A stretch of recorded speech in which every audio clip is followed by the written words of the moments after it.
বিশ্ব সংবাদে আপনাদের স্বাগত। শুরুতেই সংবাদ শিরোনাম, পরে বিস্তারিত। দখলদার ইসরায়েলি বাহিনী এবং ফিলিস্তিন পুরোদমে যুদ্ধ চলছে, জানিয়ে দেব হাতে থাকা সর্বশেষ আপডেট আন্তর্জাতিক সংবাদ। প্রথমেই সংবাদ শিরোনাম। প্রথমেই জানিয়ে দেব যে কারণে গাজার রাফায় যুদ্ধ করতে অস্বীকৃতি জানালো কিছু ইসরায়েলি সেনা। এরপর জানিয়ে দেব রাশিয়া ও চীনকে ধরতে হাইপারসনিক ক্ষেপণাস্ত্র বানাবে যুক্তরাজ্য। এদিকে ইসরায়েলে হামলায় হিজবুল্লাহকে কেন যুক্ত করেনি ইরান। আরও জানিয়ে দেব বিক্ষোভে উত্তাল বিশ্ববিদ্যালয়, হার্ভার্ডে উড়ল ফিলিস্তিনি পতাকা। সর্বশেষ জানিয়ে দেব ইসরায়েলি হামলায় আরও 22 ফিলিস্তিনি নিহত। এতক্ষণ শুনছিলেন সংবাদ শিরোনাম, এবারে বিস্তারিত।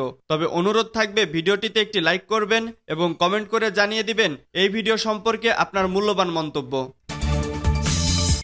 যে কারণে গাজার রাফায় যুদ্ধ করতে অস্বীকৃতি জানালো কিছু ইসরায়েলি সেনা।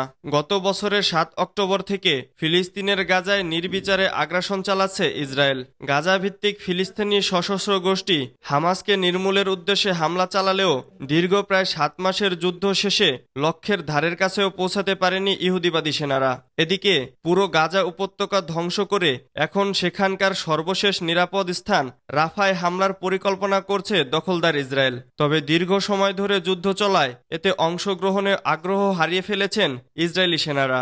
ইসরায়েলের স্থানীয় সংবাদ মাধ্যম চ্যানেল 12 এক প্রতিবেদনে জানিয়েছে 30 জন সেনা দায়িত্ব পালনে অস্বীকৃতি জানিয়েছেন। প্যারাট্রুপার রিজার্ভ ইউনিটের এসব সেনারা বলেছেন রাফায় অভিযান চালানোর সময় তাদের ডাকা হলে তারা সাড়া দেবেন না। সংবাদ মাধ্যমটির প্রতিবেদনে বলা হয়েছে কমান্ডাররা এসব রিজার্ভ সেনাকে দায়িত্বে যোগ দিতে জোর করবেন না। তবে এই সেনাদের যুদ্ধ করতে অস্বীকৃতি করার মাধ্যমে ফুটে উঠেছে দীর্ঘ প্রায় 7 মাস ধরে যুদ্ধ করার পর তারা কতটা ক্লান্ত তার চিত্র। এদিকে সোমবার মিশরের রাজধানী কায়রোতে যাবে হামাসের একটি প্রতিনিধি দল। তারা দখলদার ইসরায়েলের সঙ্গে জিম্মি চুক্তি নিয়েও কথা বলবেন। হামাসের কাছে থাকা জিম্মিদের ছাড়িয়ে নিতে ইসরায়েল নতুন একটি প্রস্তাব দিয়েছে। এই প্রস্তাবটি পর্যালোচনা করে একটি সিদ্ধান্তে পৌঁছেছে হামাস। কায়রোতে গিয়ে মধ্যস্থতাকারী দেশগুলোর কাছে নিজেদের সিদ্ধান্ত জানাবেন তারা। ফলে সোমবার জানা যাবে ইসরায়েলের সঙ্গে হামাসের জিম্মি ও যুদ্ধবিরতি চুক্তি হবে কিনা। ইসরায়েল হুমকি দিয়ে বলেছে যদি হামাস জিম্মি চুক্তিতে রাজি না হয় তাহলে তারা রাফায় হামলা চালাবে। এজন্য নিজেদের সব প্রস্তুতি সম্পন্ন করে রেখেছে দখলদার বাহিনী। সূত্র টাইমস অব ইসরায়েল। রাশিয়া ও চীনকে ধরতেই হাইপারসনিক ক্ষেপণাস্ত্র বানাবে যুক্তরাজ্য। হাইপারসনিক ক্ষেপণাস্ত্র তৈরির দৌড়ে প্রথম সারির খেলোয়াড় যুক্তরাষ্ট্র, রাশিয়া ও চীন। তবে উত্তর কোরিয়ার মতো বেশ কিছু দেশ এটি নিয়ে পরীক্ষা চালানোর দাবি করে আসছে। রাশিয়া ও চীনের মতো পরাশক্তিকে টক্কর দিতে এ দশক শেষ হওয়ার আগেই নিজস্ব সেনাবাহিনীর জন্য দেশে উৎপাদিত হাইপারসনিক ক্রুজ ক্ষেপণাস্ত্র তৈরির পরিকল্পনা করেছে যুক্তরাজ্য। রোববার ব্রিটিশ দৈনিক টেলিগ্রাফের প্রতিবেদনে উঠে এসেছে চীন, রাশিয়া ও যুক্তরাষ্ট্রকে নিয়ে চাপের মধ্যে আছে যুক্তরাজ্যের সামরিক বাহিনীর শীর্ষ নেতৃত্ব। সে লক্ষ্যে তারা এমন একটি অস্ত্র তৈরি করেছেন যেটি মাক 5 অর্থাৎ শব্দের চেয়ে 5 গুণ দ্রুত গতিতে উড়তে সক্ষম।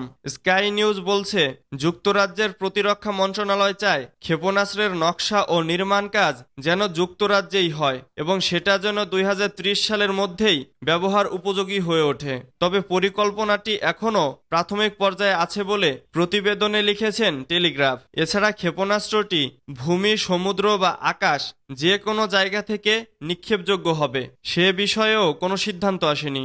এর আগে 2030 সাল নাগাদ যুক্তরাজ্যের প্রতিরক্ষা খাতে নিজেদের সামগ্রিক দেশজ উৎপাদন বা জিডিপির 2.5% ব্যয় করার প্রতিশ্রুতি দিয়েছিলেন দেশটির প্রধানমন্ত্রী ঋষি সুনাক। ব্যালিস্টিক ক্ষেপণাস্ত্রের বেলাতেও হাইপারসনিক গতি অর্জন করা সম্ভব, তবে এক্ষেত্রে ভিন্নতা থাকে এর চলাচলে। সাধারণত এ ধরনের ক্ষেপণাস্ত্রের গতিপথ আগে থেকে নির্ধারণ করা হয়ে থাকে, তবে হাইপারসনিক ক্ষেপণাস্ত্রের বেলায় উৎক্ষেপণের পর এর গতিপথ পরিবর্তনের সুযোগ মেলে, ফলে এগুলো ধ্বংস করাও কিছুটা জটিল। হাইপারসনিক ক্ষেপণাস্ত্র তৈরির দৌড়ে প্রথম সারির খেলোয়াড় হলো যুক্তরাষ্ট্র, রাশিয়া ও চীন। তবে উত্তর কোরিয়ার মতো বেশ কিছু দেশ এটি নিয়ে পরীক্ষা চালানোর দাবি করে আসছে।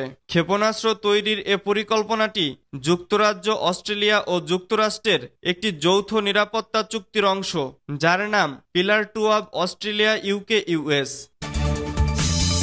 ইসরায়েলে হামলায় হিজবুল্লাহকে কেন যুক্ত করেনি ইরান? ইসরায়েল ও ইরানের মধ্যকার ইটের বদলে পাটকেল মারার সংঘাত মধ্যপ্রাচ্যকে সর্বাত্মক যুদ্ধের মধ্যে নিয়ে যাবে কিনা সেই উদ্যোগ তৈরি হয়েছে। তবে এ ধরনের একটা পরিস্থিতি তৈরি হবে বলেই মনে করা হয়, কারণ তাতে ইসরায়েল অথবা ইরান কোনো পক্ষই লাভবান হবে না। ইসরায়েল উস্কানি দিলেও ইরান রক্ষণাত্মক অবস্থানে। ইরানের প্রধান স্বার্থ হচ্ছে আত্মরক্ষা। ইরান দেশের ভেতরকার পারমাণবিক স্থাপনা এবং মধ্যপ্রাচ্যে তাদের যে সম্পদ আছে সেগুলো রক্ষা করতে চায়।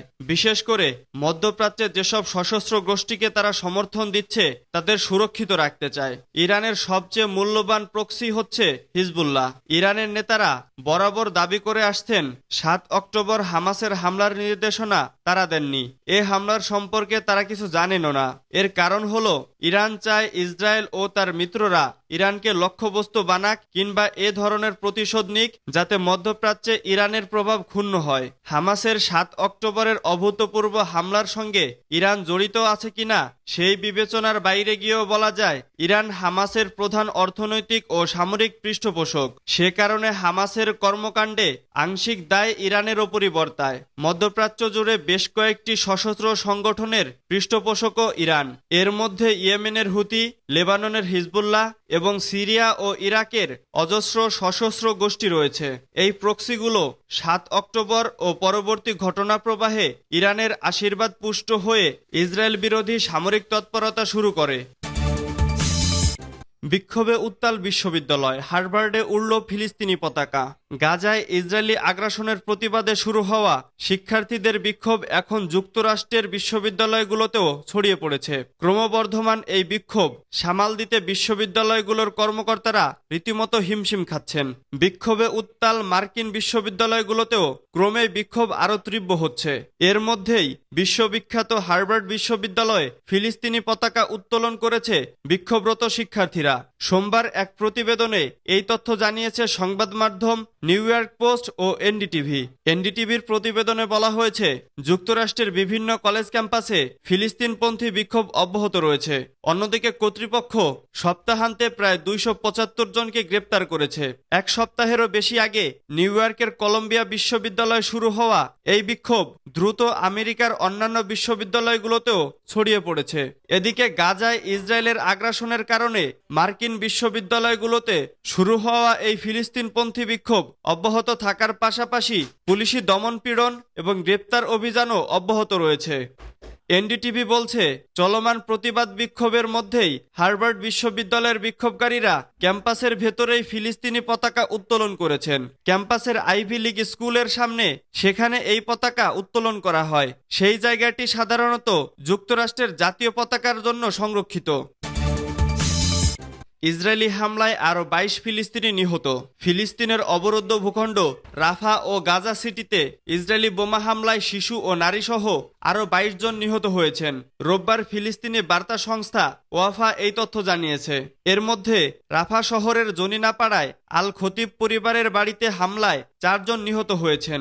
রাফা শহরের সাবরো ক্যাম্পে আল খাজাত পরিবারের বাড়িতে হামলায় ৬ জন নিহত হয়েছেন।